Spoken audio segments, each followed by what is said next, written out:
सभी विद्यार्थियों को ईज़ोन मराठी एजुकेशन चैनल पर आप सभी का स्वागत। देखिए विद्यार्थी मित्रों, आप सभी ने एचएससी बोर्ड परीक्षा सराव हिंदी कृति पत्रिका सराव पार्ट 1 पार्ट 2 यह लेक्चर आप सभी ने देखे होंगे और अब आज हम हिंदी कृति पत्रिका सराव पार्ट 3 आदर्श उत्तरों के साथ न्यू पैटर्न पर 12वीं कक्षा का यह ऑनलाइन लेक्चर आप देख रहे हैं। तो चलिए अब हम जानने वाले हैं पार्ट 3 में किस तरह के प्रश्न पूछे जाते हैं और हम किस तरह के प्रश्न पर चर्चा करने वाले हैं। तो चलिए पार्ट 3 में विभाग 4 व्यवहारिक हिंदी भाषा और व्यवहारिक हिंदी में से हम अपठित गद्यांश और पारिभाषिक शब्दावली कुल 20 अंक के लिए यह विभाग 4 में पूछा जाता है। उसमें हमें देखना है प्रश्न 4 में निम्नलिखित प्रश्नों में से किसी एक प्रश्न का उत्तर 100 से 120 शब्दों में हमें उत्तर लिखना है। कुल 6 अंक के लिए 2 प्रश्न दिए जाएंगे, इसमें से हमें सिर्फ एक पर लिखना है कुल 6 अंक के लिए। यहाँ पर जो 2 दिए हैं उस पर देखने वाले हैं। लता मंगेशकर का फीचर लेखन कीजिए और ग्रामीण समस्याओं पर ब्लॉग लेखन कीजिए। वह यह 2 प्रश्न दिए हैं, उस 2 में से हमें एक पर लिखना है 100 से 120 शब्दों में और इसके लिए कुल 6 अंक आपको मिल जाएंगे। इसके लिए लिखना है, यहां दिया है, आप देखिए पहले का उत्तर यहां पर है और आखिरी लाइन में पढ़ रहा हूं। गाने को सुनते समय नेहरू जी की आंखें से आंसू बह निकलते। लता मंगेशकर भारतीय संगीत में महत्वपूर्ण योगदान देने के लिए पद्म भूषण, पद्म विभूषण, दादा साहेब फाल्के सभी अवार्ड उनको वह जीत चुकी हैं। आज पूरी संगीत दुनिया उनके आगे नतमस्तक है। और जो दूसरा दिया है कि भारत की 70% आबादी आज भी गांवों में रहती है, अतः ग्रामीण क्षेत्रों की हालत ही हमारे देश का वास्तविक प्रतिबिंब है। इसके बारे में जिस गति से उसे तरक्की होनी चाहिए उस गति से नहीं हो पा रहा है। भारत के गांवों में विभिन्न जो समस्याएं हैं उस पर यहाँ पर विस्तृत वर्णन यहाँ पर दिया है। गरीबी, 130 करोड़ लोगों के देश में लगभग 40 करोड़ लोग आज भी गरीबी के रेखा के नीचे हैं। बेरोजगारी, सूखा और बाढ़, शिक्षा का अभाव, स्वास्थ्य सुविधाएं, ये सभी समस्याओं का इस प्रश्न में हमने चर्चा की है। कुल 6 अंक के लिए होगा। अब देखिए निम्नलिखित गद्यांश पढ़कर दी गई सूचनाओं के अनुसार हमें कृतियां करनी है। वह कृति जो गद्यांश दिया है कि किसी भी कार्यक्रम में मंच संचालक की बहुत अहम भूमिका होती है। वही सभा की शुरुआत करता है, आयोजकों तथा अतिथियों को वही मंच पर आमंत्रित करता है, वही अपनी आवाज, सहज और हास्य प्रसंगों तथा काव्य पंक्तियों से कार्यक्रम की सफलता निर्धारित करता है। मैंने कई बार इस महत्वपूर्ण भूमिका का निर्वाह अत्यंत सफलतापूर्वक किया है, लेकिन यह सब यो अचानक नहीं हो गया। मैंने भी इसके लिए बहुत पापड़ बेले हैं। आरंभिक दिनों में मैं भी मंच पर जाते घबराता था। माइक मुझे सांप के फन की तरफ नजर आता था। दिल जोर जोर से धड़कने लगता था। मुझे याद है तब मैं 9वीं कक्षा का छात्र था। विद्यालय के प्रांगण में गांधी जयंती का आयोजन किया गया था। मुझे भी भाषण देने के लिए चुना गया। मंच पर जाते हाथ पैर थरथराने लगे। जो कुछ याद किया था लगा सब भूल गया हूँ। कुछ पल के लिए जैसे होश ही खो बैठा हूँ, पर फिर खुद को संभाला। महान व्यक्तियों के आरंभिक जीवन के प्रसंगों को याद किया और किया। इस तरह कुछ नेता हल्काते थे, कुछ कांपते थे, पर बाद में वह कुशल वक्ता बने थे। यह बात याद आते ही हिम्मत जुटाकर मैंने बोलना शुरू किया और बोलता ही गया। भाषण समाप्त हुआ, खूब तालियां बजी, खूब वाह मिली। कहने का मतलब यह, थोड़ी सी हिम्मत और आत्मविश्वास ने मुझे भविष्य की राह दिखा दी और मैं सफल सूत्र संचालक के रूप में प्रसिद्ध हो गया। सूत्र संचालन के मुख्यतः निम्न प्रकार है: शासकीय कार्यक्रम का सूत्र संचालन, दूरदर्शन हेतु सूत्र संचालन, रेडियो हेतु सूत्र संचालन, राजनीतिक, सामाजिक तथा सांस्कृतिक कार्यक्रमों का सूत्र संचालन। ऐसे कुल निम्न प्रकार है।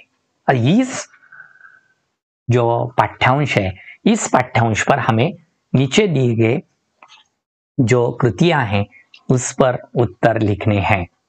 देखिए नीचे दिया है, उत्तर लिखिए। आरंभिक के दिनों में क्या हुआ था, मंच संचालक की हालत क्या हो गई थी, इसका उत्तर लिखना है। कुल 4 इसमें हमें लिखना है। दूसरों में 2 अंक के लिए निम्नलिखित शब्दों के समानार्थी शब्द हमें लिखने हैं। ये समानार्थी शब्द देखने हैं, अगर हमें उनमें उस पद्यांश में ढूंढने हैं। अचानक के लिए क्या आया है, आरंभिक के लिए क्या आया है, सांप के लिए क्या आया है समानार्थी शब्द, और छात्र के लिए क्या आया है। निरंतर अभ्यास करते रहने से मनुष्य में निखार आता है। इस विषय पर 40 से 50 शब्दों में हमें लिखना है, अपना मत लिखना है। कुल 2 अंक के लिए यह कृति पूछी जाएंगी। आरंभिक के दिनों में हमें उत्तर अब लिखना है। उन्हें बहुत पापड़ बेलने पड़े। आरंभ के दिनों में वे मंच पर जाते हुए घबराते थे। उन्हें माइक सांप की तरफ फैलाता लगता था। उनका दिल जोर जोर से धड़कने लगता था। कुल आधे अंक के लिए प्रत्येक घटक कुल 2 अंक के लिए पूछे जाएंगे। और नीचे जो समानार्थी शब्द कहे थे मैंने, तो वह समानार्थी शब्द अचानक व अकस्मात, आरंभिक, शुरुआती, सांप, सर्प, छात्र, विद्यार्थी। और जो स्वमत वहां पर बोल दिया है, अभिव्यक्त करना है, आपको अपना मत लिखना है। निरंतर अभ्यास करते रहने से ही मनुष्य में निखार आता है। इस विषय पर 40 से 50 शब्दों में अपना विचार, स्वमत आपको लिखना होता है। कुल 2 अंक के लिए यह कृति पूछी जाती है। यहाँ पर लिखा है, जीवन में अभ्यास का बहुत महत्व है, निरंतर करते रहना चाहिए। और कैसे अंक प्राप्त होते हैं आप खुद अपने स्वमत में लिखना है। प्रश्न 4 में निम्नलिखित शब्दों में से किसी एक शब्द का उत्तर हमें 80 से 100 शब्दों में लिखना है। 80 से 100 शब्दों में कुल कुल 4 अंक के लिए यह पूछा जाएगा। किसी एक का लिखना है। 2 दिए हैं यहाँ पर। पल्लवन की विशेषताएं स्पष्ट कीजिए। उत्तम मंच संचालक बनने के लिए आवश्यक गुण विस्तार में से लिखिए। यह दिया है।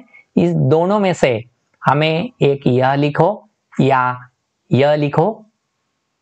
इस दोनों को ही कुल 4 अंक यानी 2 में से एक लिखना है, या उसके लिए और भी दिया होता है। प्रश्न 4A में और दिया है यहाँ पर, सही विकल्प चुनकर हमें वाक्य फिर से लिखना है।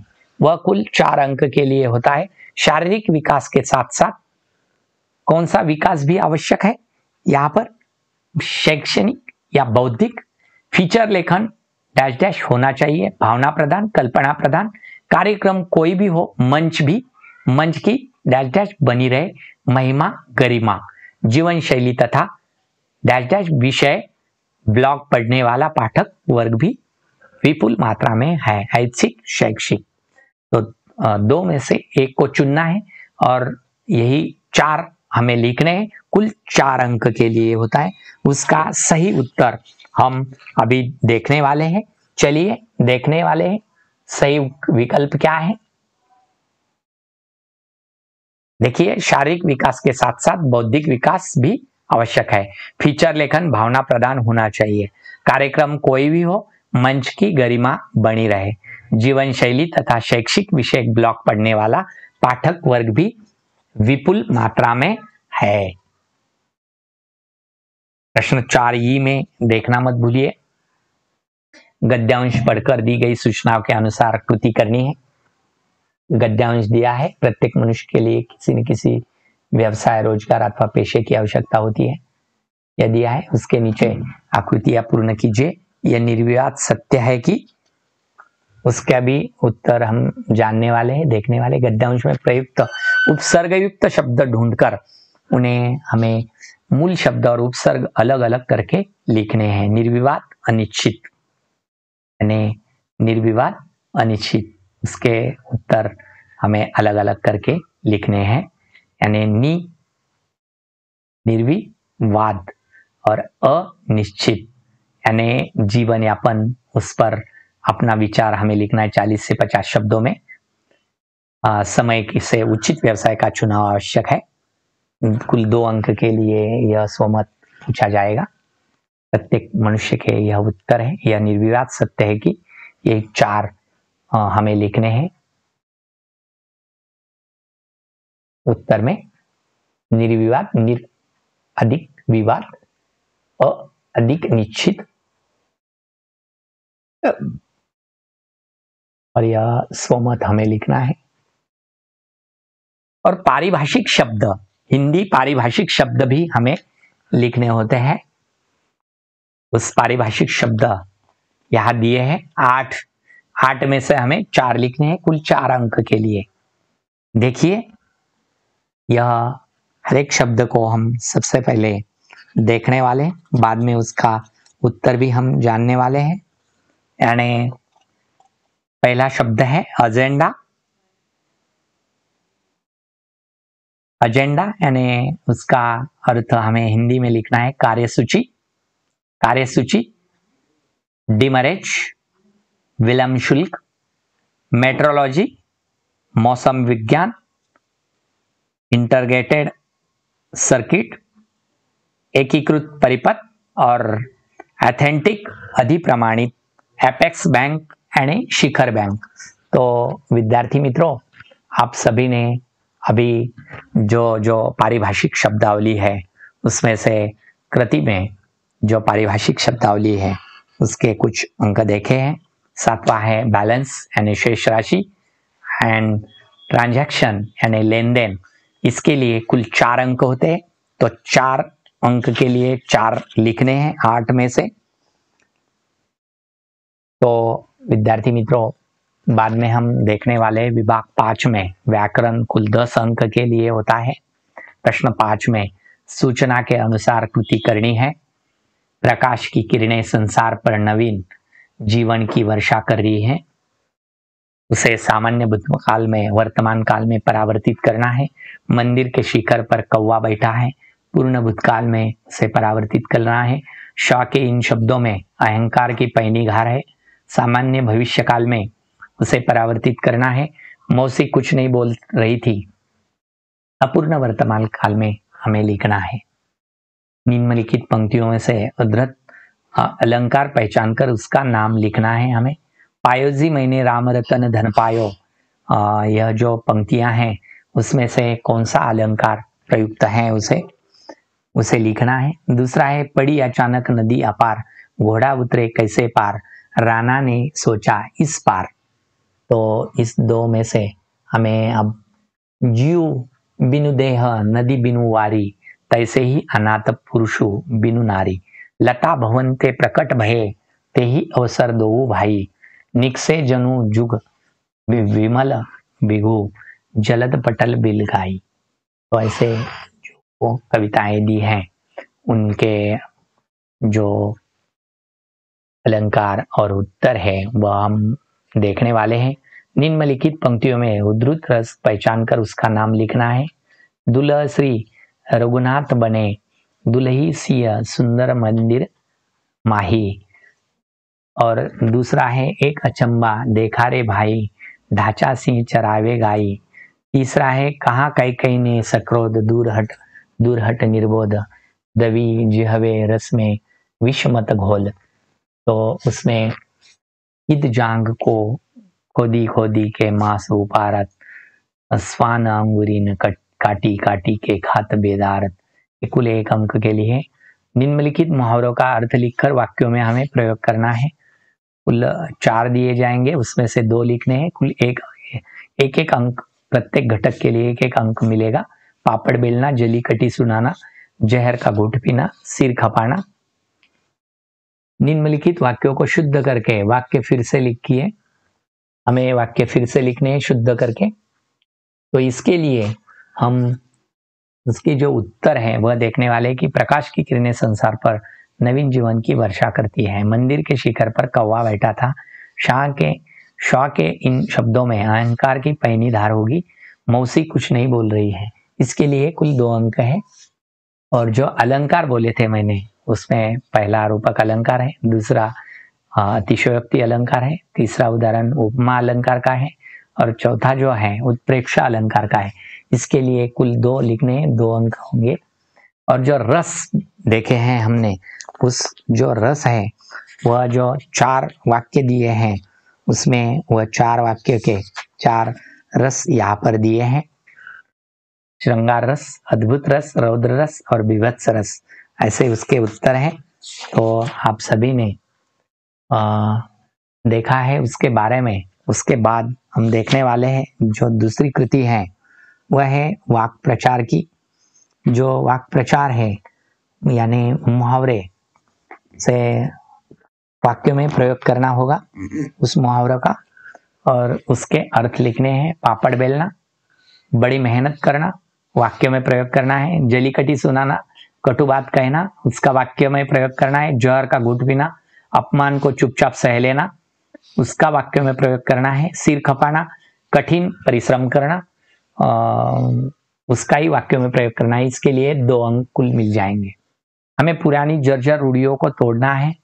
यहाँ तक कि मिट्टी प्रदूषण से अछूती नहीं रहती। त्वचा के कैंसर के रोगियों की संख्या लाखों में होगी। अब मेरे पास और कुछ नहीं जो तुझे दूं। यह वाक्य शुद्ध करके हमने लिखे हैं। तो आप सभी ने पार्ट 3 हिंदी कृति पत्रिका सराव, यह 12वीं कक्षा का आप लेक्चर पार्ट 3 देख रहे थे। तो विद्यार्थी मित्रों, यह जो लेक्चर है आप सभी E zone Marathi education YouTube channel पर ऑनलाइन लेक्चर यह देख रहे हैं। आप सभी ने पार्ट 1, पार्ट 2, पार्ट 3 यह तीनों ही अगर देखे होंगे तो आपके समझ में हिंदी कृति पत्रिका कैसी होगी एग्जाम में, बोर्ड एग्जाम में, और आपको कैसी आसानी से आ जाएगी, आसानी होगी। क्योंकि आप सभी ने अगर यह पार्ट 1, पार्ट 2 और पार्ट 3 देखे होंगे इस चैनल पर, तो आपको इसकी जो दिक्कत है वो आपकी दिक्कत दूर हो जाएगी। आप सभी ने ई जोन मराठी एजुकेशन चैनल पर आप ये ऑनलाइन लेक्चर देख रहे हैं। अगर आपने इस यूट्यूब चैनल को, ऑनलाइन लेक्चर को, अगर इस ई जोन मराठी एजुकेशन चैनल को सब्सक्राइब नहीं किया हो तो सबसे पहले सब्सक्राइब कीजिए, लाइक कीजिए और अपने फ्रेंड्स को शेयर करना मत भूलिए। आप सभी ने इस ऑनलाइन लेक्चर को अंत तक देखा, आप सभी को मेरी ओर से धन्यवाद।